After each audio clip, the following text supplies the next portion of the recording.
Oke, halo semuanya, selamat sore. Selamat datang lagi di Waktu PW atau di Waktu Podcast Bahana TCW. Seperti biasa, saya sebelum mulai nih selalu ingetin teman-teman untuk nge-follow sosial medianya Bahana TCW di @bahana_TCW dan jangan lupa untuk pasang lonceng notification untuk story dan juga post kita dan juga IG live kita karena IG live kita ini akan ada setiap Jumatnya pukul 5 sore. Nah, juga teman-teman yang dari kemarin udah ketinggalan konten-konten kita, jangan takut karena kita juga bakal upload konten tersebut di IGTV kita. Untuk hari ini, kita bakal juga mengumumkan pemenang merchandise nih. Selamat untuk Adventina GM yang telah memenangkan merchandise berupa Stojo. Buat teman-teman yang ingin dapat merchandise juga, teman-teman bisa nanti merepost poster acara untuk next sessionnya. Teman-teman yang udah nonton juga tonton sampai akhir ya, karena seperti biasa kita juga akan membagikan voucher reksadana untuk pemberi pertanyaan terbaik. Nah, kalau gitu langsung aja kita ke topik hari ini. Kalau misalnya di sesi pertama, waktu kemarin kita sudah berkenalan dengan investasi, dan lalu di sesi kemarin kita telah belajar tentang market outlook untuk bulan Oktober dan kuartal 4 ini, di sesi ini kita bakal belajar tentang serba-serbi investasi. Nah, dari kemarin ngomongnya soal investasi mulu, memang ada apa lagi sih yang kita bisa pelajarin dari investasi?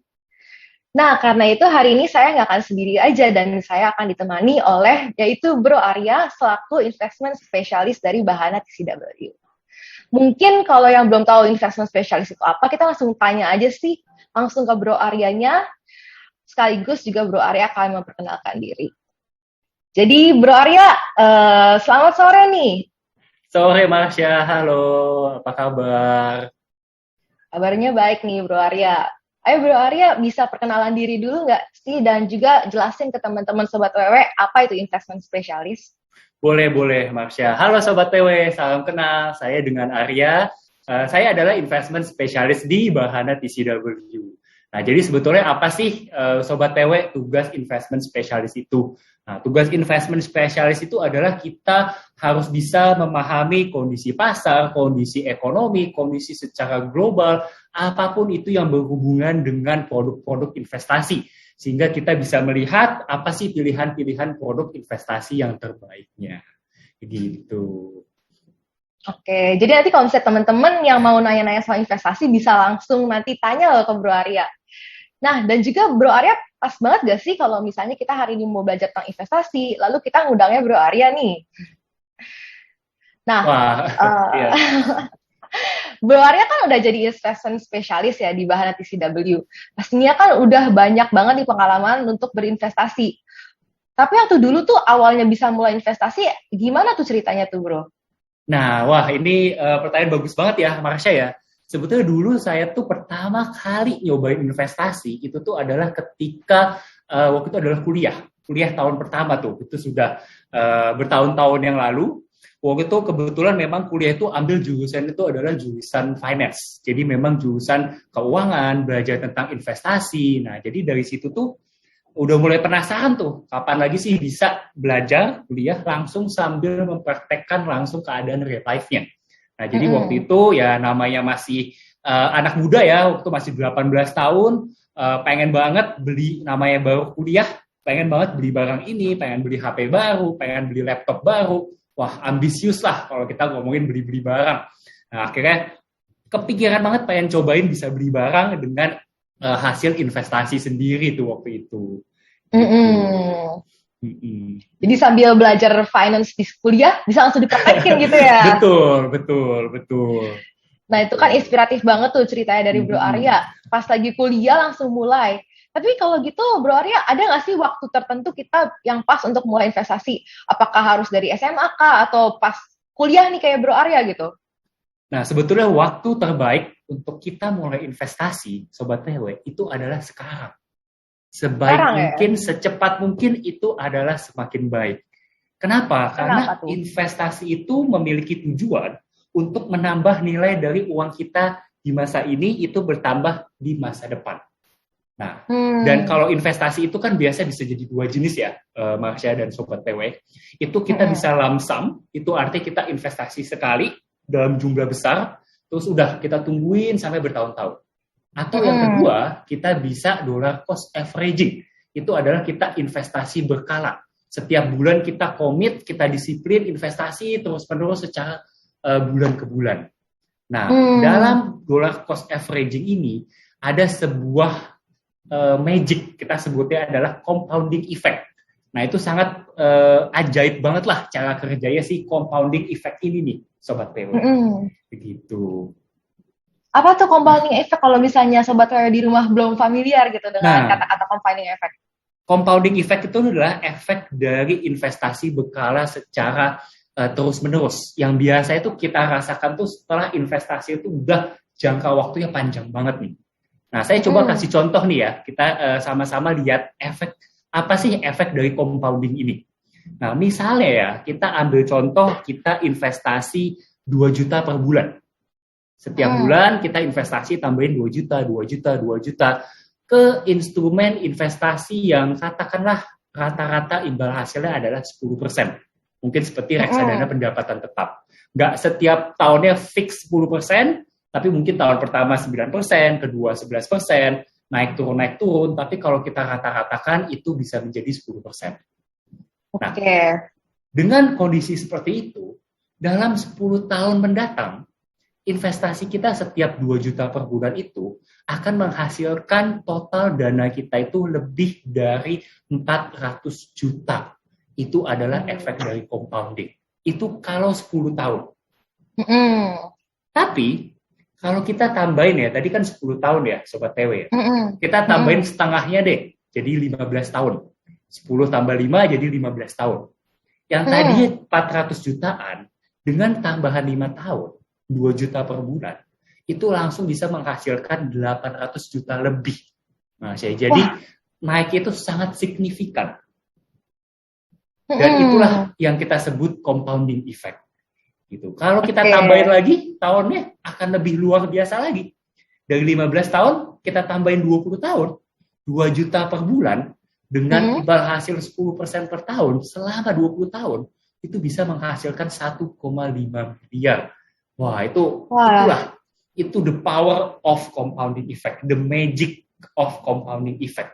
Gimana imbal hasil itu akan naik itu eksponensial ya. Eksponensial, betul. Bukannya linear 1:1 gitu ya. Nambahnya cuma setengahnya tapi bisa 2 kali lipat nambah dari dananya ya. Betul. Inilah yang kebanyakan itu diremehkan sama banyak investor ya. Termasuk saya sendiri nih dulu. Karena compounding effect ini kan berasanya lama ya. Setelah 10 tahun, 15 tahun kayaknya tuh jauh banget gitu. Tapi padahal ini sudah terbukti gitu berdasarkan hitungan. Kita butuh rasa disiplin, butuh komitmen untuk hal ini bisa tercapai. Waduh. Ini mungkin Sobat PW yang denger langsung pengen sedini mungkin nih sekarang juga kalau bisa langsung mulai investasi. Tapi nih ya, kalau untuk orang-orang yang memang mungkin hari ini baru dengar dari Bro Arya dan baru mau investasi hari ini, bisa dibilang telat gak sih kalau misalnya baru sekarang gitu, baru pas kerja? Kenapa gak sih dari dulu-dulu aja gitu? Telat gak sih itu kita? Nah, ini adalah the magic of investment ya, Sobat PW. Ini adalah banyak ya magicnya ya. Betul, banyak sekali. Untuk investasi, itu tuh tidak ada kata terlambat. Gitu. Tapi kalau kita ditanya, kapan dong baiknya kita mulai? Baiknya adalah sekarang. Gitu. Sekarang, oke. Betul, Sobat PW itu tidak perlu takut. Gitu. Investasi itu memang memiliki resiko. Kita tidak perlu langsung berinvestasi ke aset-aset yang terlalu berisiko karena pengennya itu cuan dengan sangat cepat. Gitu. Kita pelan-pelan aja dulu. Kita mengalami kerugian, kita mengalami loss dalam investasi itu adalah proses belajar dalam sebuah investasi. Semua orang akan pernah mengalami loss, termasuk saya sendiri. Gitu. Jadi itu adalah proses belajar supaya kita bisa lebih jago lagi untuk berinvestasi.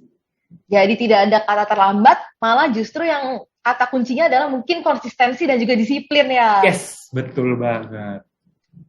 Nah, kalau gitu Sobat PW yang tadi udah nggak sabar mau nyoba, ada nggak sih tips and tricks langkah-langkah awal untuk mulai investasi? Harus dari mana sih sebenarnya? Nah, itu juga sebetulnya banyak banget ya, Sobat PW dan juga Marsha. banyak banget semua itu langkah-langkah untuk memulai investasi. Tapi kalau dari saya sendiri, tentunya pertama-tama kita harus susun rencana dan tujuan investasi kita. Gitu. Jadi investasi itu harus punya tujuan. Tujuan kita apa sih untuk kita tuh investasi? Agar kita lebih semangat untuk bisa mencapai tujuan tersebut. Lebih terpacu ya gitu. Betul. Dan tujuan itu bisa kita bagi menjadi 3 nih, Marsha. Apa aja tuh? Ada tujuan jangka pendek, jangka menengah, sama jangka panjang. Bedanya apa tuh kalau boleh tahu? Nah, jangka pendek itu biasanya itu nggak ada sesuatu yang pakem ya, mesti berapa lama, tapi biasanya itu 1-2 tahun. Itu adalah untuk tujuan jangka pendek. Misalnya kita pengen beli HP baru, pengen jalan-jalan ke luar negeri, pengen kumpulin dana, itu bisa kita jadikan untuk tujuan jangka pendek. Jangka menengah mungkin sekitar 3-5 tahun. Misalnya kita udah pengen mau menikah dengan pasangan kita, atau kita pengen beli mobil sendiri dalam kurun waktu 3-5 tahun mendatang ya, misalnya. Nah, itu bisa kita jadikan jangka menengah. Dan untuk jangka panjang itu biasanya di atas 5 tahun. Bisa 5 tahun, 10 tahun, atau bahkan berpuluh-puluh tahun bagi para sobat PW yang masih sangat muda banget nih. Bisa biar lebih kebayang. Biar lebih kebayang ya. Kasih contoh ya. Wah, boleh banget Marsha. Nah, untuk biar lebih kebayang ya, biasanya tuh kita bisa pakai 5 langkah untuk menentukan step-step ini. Kita ambil contoh pakai tujuan investasi jangka menengah kali ya, Marsha, biar lebih gampang ya kita kasih gambaran. Gitu. Jangka menengah biasa kan sekitar 3-5 tahun. Kita ambil contoh nih. Misalnya kita pengen banget beli mobil. Kita pengen banget punya mobil impian kita. Harganya itu adalah 150 juta. Tapi penghasilan kita belum cukup nih untuk bisa langsung beli cash keras misalnya. Nah, kita bisa pakai 5 step ini. Step pertama, kita tentukan dulu ya tadi, target tujuannya. Oke, mobil harganya 150 juta.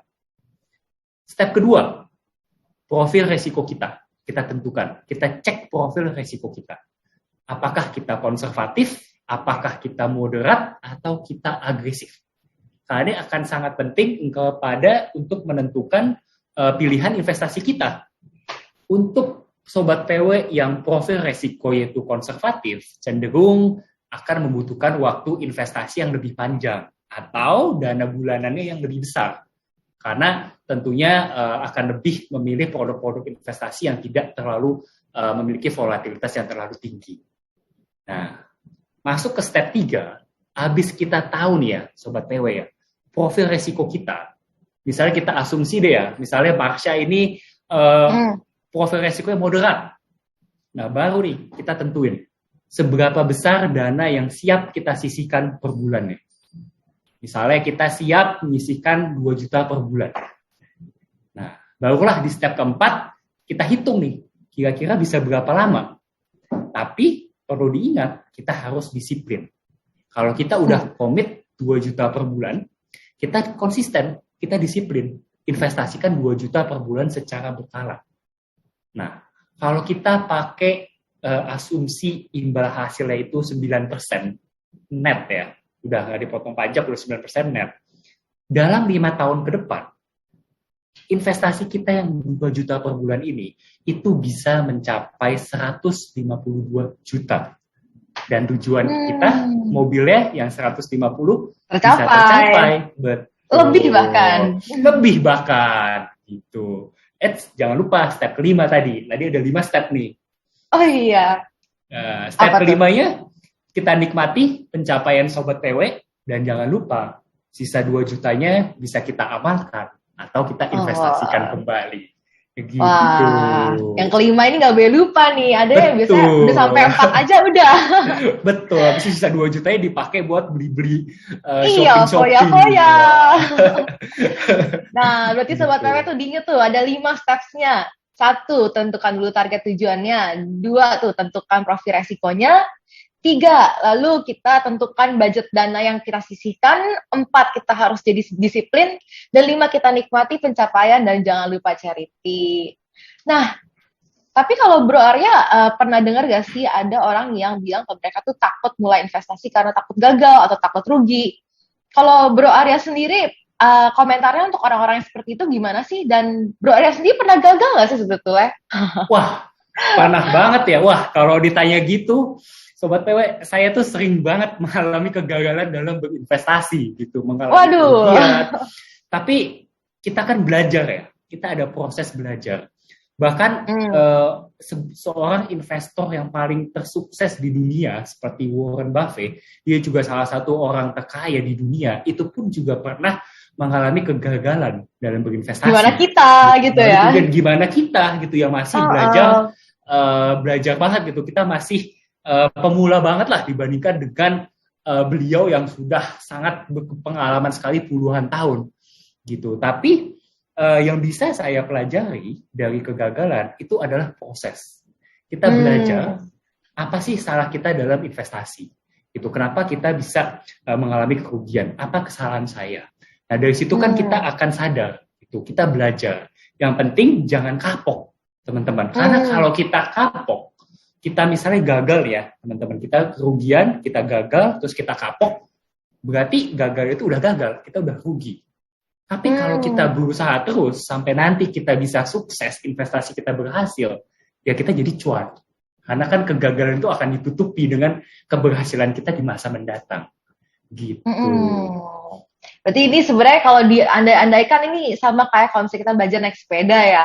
Kan nggak mungkin kita belajar naik sepeda, kita jago, ntar kita bisa naik sepeda cuma pakai satu tangan. Kalau misalnya kita awalnya nggak jatuh dulu gitu, itu justru nikmati proses jatuhnya gitu. Betul, karena apalagi kalau kita masih muda ya, seperti saya sendiri juga masih muda, bagi Sobat PW yang juga masih muda, kalau kita terlalu takut-takut, kita nggak pengen mencoba explore, itu sama kayak sepeda, kayak yang tadi Marsha juga sebut ya. Kalau kita nggak pernah jatuh ya kita cuma maunya pelan-pelan, kita nggak berani coba menggoes dengan kencang gitu kan. Tadi kan Bro Arya juga udah sempat sebut nih, tadi di steps kedua kalau nggak salah tuh tentang profil risiko. Itu tuh ada hubungannya juga nggak sih sama yang cerita Bro Arya ini nih? Oh, ada banget gitu. Jadi ini sangat menarik ya, Sobat PW ya. Jadi biasanya profil resiko itu kan bisa kita simplify itu menjadi 3 hal. Konservatif, moderat, sama agresif. Nah, kita perlu banget untuk memahami sebetulnya profil resiko kita tuh gimana sih. Karena ini dampaknya itu bisa penting banget gitu. Untuk kesehatan mental pun juga bisa berpengaruh gitu. Kalau kita salah memahami profil resiko kita. Kesehatan mental bisa berpengaruh, tujuan investasi pun juga bisa berpengaruh gitu terhadap profil resiko gitu. Kok bisa jadi sampai kena mental ya? Karena gini, nah misalnya ya kita ambil contoh, misalnya saya sebetulnya profil resiko itu konservatif. Saya belum pernah sama sekali main saham, cuman pernah paling tabungan sama deposito. Tiba-tiba pengen coba investasi, ikutin kata orang doang, kata teman, masuk ke saham, masuk hari ini 10 juta. Hari Senin masuk 10 juta, tiba-tiba hari Kamis turun 40%. Sisa 6 juta. Saya hilang 4 juta dalam 4 hari. Saya kan bisa shock ya, kalau saya belum pernah cobain investasi di saham gitu. Biasanya naik pelan-pelan, tiba-tiba ini dalam 3 hari hilang 4 juta. Langsung, iya. Bisa shock. Saya bisa kapok kalau kayak gitu kan, tiba-tiba udah nggak mau lagi main saham. Betul. Begitu pula juga dengan tujuan investasi. Gitu. Meskipun kita profil resikonya itu adalah agresif, tapi kalau kita punya tujuan investasi yang untuk jangka pendek, misalnya untuk 1 tahun atau 2 tahun, kadang-kadang nggak selalu kita itu produk terbaiknya adalah produk investasi yang agresif, gitu. Karena biasa kalau investasi agresif kan dia harganya kan naik turunnya sangat dalam ya, volatilitasnya itu sangat dalam gitu. Makanya biasa butuh jangka waktu yang cukup panjang untuk bisa menghasilkan return yang sangat maksimal gitu. Tapi kalau tujuan investasi kita cuma 1 tahun, 2 tahun, kadang terlalu berisiko untuk masuk produk yang terlalu agresif gitu. Takutnya bukannya tujuannya tercapai, malah portofolio kita nilainya malah berkurang gitu dalam waktu 1 tahun atau 2 tahun gitu. Dari tadi nih Bro Arya sempat ngomong volatilitas nih. Betul. Mungkin bisa nggak sih dijelaskan nih biar sobat PW di rumah ngerti itu risiko volatilitas apa sih hubungannya tuh? Nah, volatilitas ini tuh sebetulnya itu sangat berkorelasi itu dengan dengan resiko resiko kita gitu. Resiko itu sangat berkesinambungan dengan volatilitas gitu. Semakin tinggi volatilitas, maka resiko pun juga akan semakin tinggi gitu. Jadi pergerakan harga gitu ya. Betul, pergerakan harga. Kalau kita main deposito nih atau reksadana pasar uang, ya cenderung dia akan bergeraknya stabil-stabil aja, tidak terlalu banyak naik turun. Tapi kita juga nggak bisa expect deposito atau pasar uang tuh sehari itu bisa setinggi saham yang sehari itu bisa 20%. Gitu. Makanya pada bilang kalau misalnya high risk, high return gitu ya. Betul. Begitu pula dengan saham. Kalau saham kita mau return tinggi, kita harus menghadapi resiko tinggi. Gitu. Nggak bisa kita cuma mau ambil enaknya aja. Gitu. Setiap investasi pasti memiliki resiko. Gitu. Kalau gitu, biar kita bisa tahu profil resiko kita tuh seperti apa, gimana sih cara taunya tuh? Nah, bisa banget nih. Mungkin kita bisa bermain sedikit kuis kali ya, Sobat PW ya. Nah, Marsha juga bisa coba nih. Iya dong, mau tahu dong. Nah, iya, kita tes ya, pakai sedikit kuis. Dikit aja kok, 4 pertanyaan doang. Tinggal pilih A atau B. Dari situ kurang lebih kita akan melihat nih, profil resiko Sobat PW dan Marsha ini sebetulnya apa? Konservatif, moderat, atau agresif? Oke, coba Sobat PW di rumah ikutan coba jawab ya. Siap ya? Oke. Kita coba ya. Yang pertanyaan pertama, apakah Sobat PW itu punya tanggungan? Kalau tanggungan tuh bisa kayak apa aja nih, Bro? Nah, tanggungan tuh macam-macam. Misalnya Sobat PW itu ada yang sudah berkeluarga, harus punya biaya rumah, biaya cicilan, biaya anak, mensekolahkan anak, itu termasuk di tanggungan. Gitu. Pokoknya ada biaya yang harus dikeluarkan setiap bulannya. Gitu. Tanggungan. Kalau iya jawabnya A, kalau iya jawabnya A, kalau nggak ada jawabnya B. Nah, coba dicatat nih. Kalau iya A, kalau misalnya nggak ada B. Oke, karena saya masih single nih, jadi saya jawabnya B nih. Jawabnya B, nggak punya ya, seperti Marsha ya. Belum. Mungkin nanti dari followers yang nonton nih. Boleh. Lalu lanjut nih. Kita lanjut ke pertanyaan kedua ya. Apakah Marsha dan Sobat PW ini baru pertama kali memulai investasi? Kalau baru pertama kali, jawabannya A. Kalau udah pengalaman, udah pernah cobain saham, udah main kripto, jawabnya B. Oke, kalau baru A, kalau misalnya udah lama B, oke. Ya, seenggaknya udah pernah nyicipin kerugian di saham gitu-gitu deh, Sobat PW. Saya udah 1 tahunan lah, ya udah berarti saya jawab B juga nih. Jawab B, oke. Oke, lalu lanjut. Nah, pertanyaan ketiga, kalau Sobat PW itu udah punya tujuan investasi ya. Tadi kan kita udah cerita ya, tujuan jangka pendek, jangka menengah, jangka panjang. Mungkin dari Sobat PW udah mulai kepikiran nih, wah boleh nih, tujuannya udah mulai dicatat nih tadi, tujuannya apa. Nah, kalau tujuannya itu di bawah 5 tahun, jawabannya A. Kalau di atas 5 tahun, jawabannya B. Oke. Nih tadi ada yang nanya nih, kalau pacar tanggungan bukan hitungannya. Waduh. Itu mungkin bisa ditanya ke pacarnya kali ya. Itu bisa ditanya di pacarnya dan di hati nurani, hati nurani sendiri. Oke, investasi kalau lebih lama dari 5 tahun B, kalau misalnya lebih rendah dari 5 tahun itu A. Berarti jawabannya A. Jadi saya kepikiran mau investasi untuk beli rumah lebih dari 5 tahun, jadi jawabnya B juga nih. Oke. Jawabannya B, betul. Nah, lanjut. Yang pertanyaan terakhir nih, apa nih? Kita lanjut. Terakhir ya, Sobat PW ya. Kalau misalnya ya, Sobat PW masuk investasi hari Senin kemarin, terus tiba-tiba hari ini nilainya tuh minus 20%. Jadi kalau misalnya Sobat PW masuk 10 juta, sisa 8 juta, lenyap 2 juta dalam 1 minggu. Waduh. Atau Sobat PW dan Marsha jual atau tahan atau nambah gitu. Kalau jual jawabnya A, kalau tahan, nambah atau tambahin lebih banyak lagi jawabannya B. Oke, kalau aku sih kemarin pas lagi turun kayak gitu malah tambah sih. Malah Iya, tambah aku ya, jawabnya B. wah luar biasa Marsha. Nah, udah, 4 pertanyaannya udah cukup, Sobat PW. Nih, dari tadi aku ngitung, aku B semua nih. Ini artinya B apa ya? semua nih, Cara-cara, wah. iya. Artinya apa Wah, tuh? luar biasa nih berarti nih. Kalau Hmm. Sobat PW jawabannya kebanyakan adalah B, berarti Hmm. Sobat PW itu lebih ke arah agresif. Hmm. Kalau kebanyakan jawabannya A, berarti Sobat PW adalah konservatif. Hmm. Tapi kalau seri 2A 2B, berarti Sobat PW adalah moderat. Nah, jadi lebih kebayang ya, Sobat PW. Sobat PW ini apa sih sebetulnya agresif? Apa konservatif atau moderat? Begitu. Cukup dari 4 pertanyaan tadi aja. Oke. Kalau gitu cara bacanya gimana nih? Saya udah tahu nih. Berarti aku nih agresif nih. Artinya apa tuh?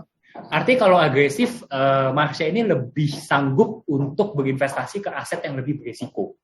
Gitu. Misalnya seperti saham atau reksadana saham, pokoknya aset-aset yang memiliki volatilitas itu lebih tinggi. Tapi tetap diingat Sobat PW, bukan berarti kalau kita itu agresif, kita tuh harus semua itu masuk ke saham. Harus semua itu masuk ke reksadana saham. Tetap bisa kita bagi.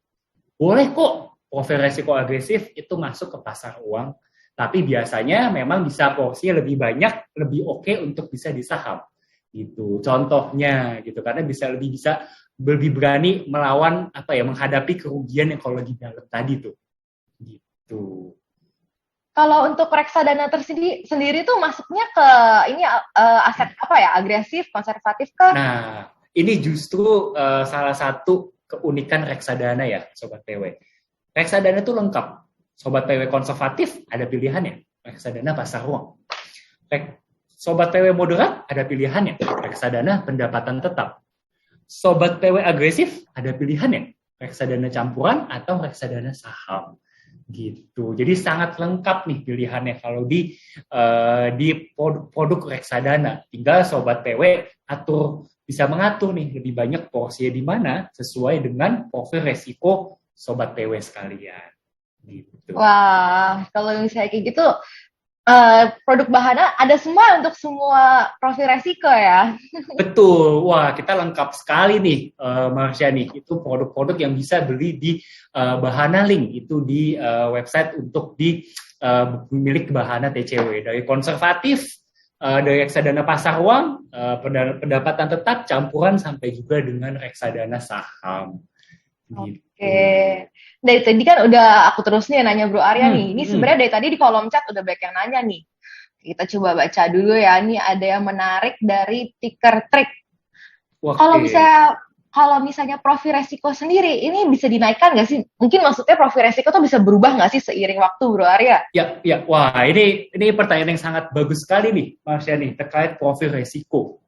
Profil resiko itu bisa banget, Sobat PW, untuk berubah. Saya pun juga berubah. Bahkan saya berubah itu berkali-kali. Pertama kali itu agresif. Wah, namanya anak muda ya, belum punya tanggungan, cobain apa-apa langsung saham. Sebulan kemudian rugi berat. Langsung berubah jadi konservatif habis itu. Karena habis itu juga mengalami kerugian. Tapi seiring waktu, tiba-tiba jadi moderat, terus bisa kembali menjadi agresif banget. Jadi, profil resiko itu bisa banget berubah seiring dengan waktu kita belajar. Gitu. Memang kalau kita belum pernah investasi, ada baiknya kita mulai dari konservatif dulu. Perlahan-lahan kita cobain yang sedikit lebih berisiko. Lama-lama beraniin diri yang lebih berisiko lagi. Lama-lama bisa pindah tuh untuk profil resiko kita. Gitu. Oke. Nih ada pertanyaan lagi nih yang menarik nih dari Liza Kon. Kalau misalnya kita tadi kan ada tujuan, ada yang pendek, menengah, ada yang panjang. Kalau misalnya punya lebih dari satu tujuan gimana tuh kita bisa punya tiga-tiganya? Nah, ini banyak juga nih kayaknya nih. Betul. Sebetulnya nggak apa-apa, sebetulnya. Kalau kita punya tujuan banyak, namanya hidup kita pasti kan pengen punya tujuan dong. Kita pengen punya ini, kita pengen punya itu, kita pengen begini, kita pengen begitu. Itu nggak apa-apa. Gitu. Tetapi dalam berinvestasi kita juga harus realistis, Sobat PW. Gitu. Misalnya kita kembali tadi yang beli mobil, itu kan 2 juta per bulan. Gitu. Kalau misalnya saya gaji per bulannya itu adalah 6 juta, udah keluar 2 juta, sisa 4 juta, mau tambahin 2 juta untuk jangka pendek sama 2 juta untuk jangka panjang, gaji saya habis. Belum dipakai untuk kebutuhan sehari-hari gitu. Jadi kita harus bersifat realistis. Itu kemungkinan bisa kita perpanjang tenor waktunya. Jadi dana itu kita kurangi, tapi waktu yang kita perpanjang, ya atau enggak ya kita perlahan coba satu-satu dulu. Gitu. 1 tahun kan jangka pendek nih, ya udah kita fokus dulu nih 1 tahun. Setelah 1 tahun baru satu-satu ke jangka menengah. Setelah itu baru ke jangka panjang. Gitu. Semua opsi akan ada banyak sekali, tapi tetap kita boleh sekali untuk berambisius, tapi kita harus realistis juga, gitu, dalam berinvestasi. Betul.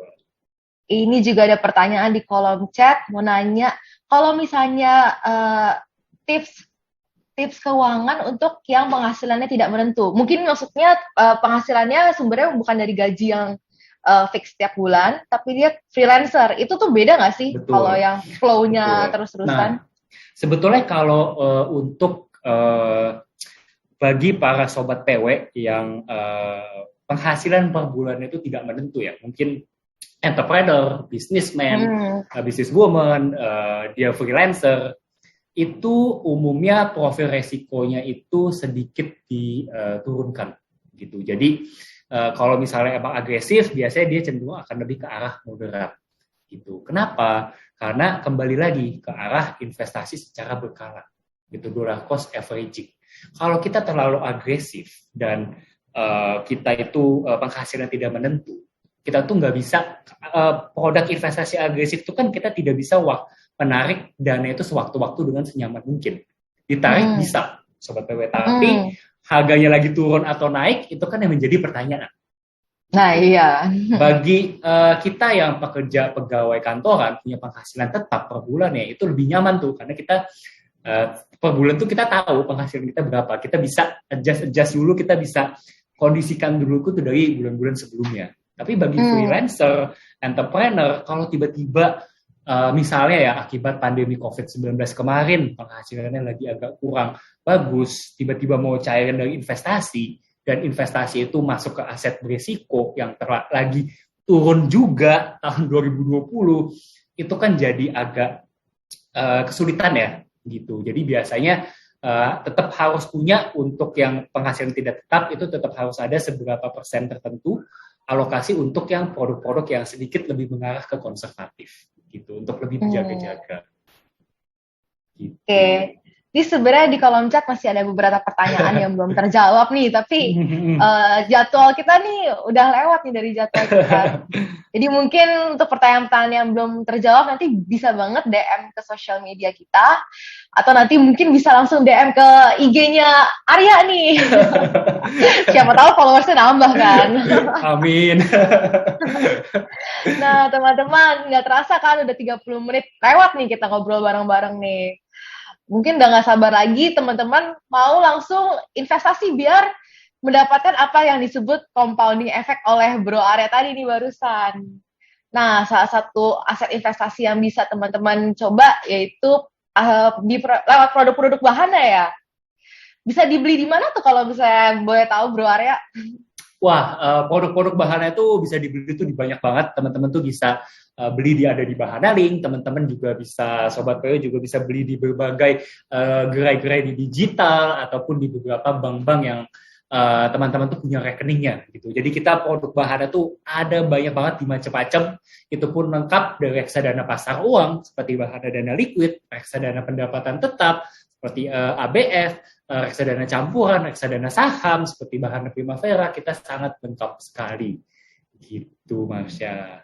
Nah, nanti juga kalau misalnya masih penasaran bank apa aja yang bekerja sama dengan kita dan juga fintech apa yang bekerja sama dengan kita ada highlights yaitu namanya Upwork, nanti bisa coba dicek aja. Nanti teman-teman bisa langsung kontak ke mereka untuk membeli produk-produk reksadana dari Bahana. Nah, terima kasih banyak loh Bro Arya udah meluangkan waktunya untuk sharing-sharing sama kita nih, mulai dari cerita-cerita awal mulai investasi sampai cerita kegagalannya juga diceritain semua nih. Emang terbuka sekali nih Bro Arya dan inspiratif sekali. Terima kasih banyak loh Bro. Sama-sama Marsha, terima kasih Sobat PW, semoga pembicaraan kita di sore hari ini nih menjelang weekend itu bisa bermanfaat. Semoga kita bisa terus mencapai tujuan kita di masa depan, tujuan investasi kita semua bisa berjalan dengan lancar. Amin. Terima kasih juga ya semua Sobat PW yang udah mendengerin dari awal sampai akhir.